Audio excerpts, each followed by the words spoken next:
Do 11 hodin jsem umýval dvůr. Bylo takhle bláto tady, po včerejšku. Včera bylo to samý. Samý. Tady to se normálně asfalt. Celý ty desky se utrhly. To jsem ještě už dlouho neviděl teda. Viděl jsem to dlouho. Tady šlo vody po té cestě hodně. Tyhle to nebyla vůbec vidět. Teď se podívej, kolik mi to naneslo za tu chvíli na ten dvůr štěrku. To je drsný.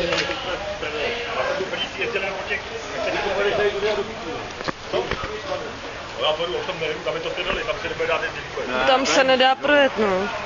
Skoro. Podvůzek. Seděl na zemi, jsem měl. Já jsem úplně vyřízený, já jsem na panáka. To ti vám věřím. Já si dát s váma, když se zavřete. Já si to kypí. Ale zase mám pěkně čistý auto. Jo, to povídám, hele, takhle. v tomhle policajti asi chytat nebudou, co? Dneska určitě ne, teda. Dneska budou mít dost.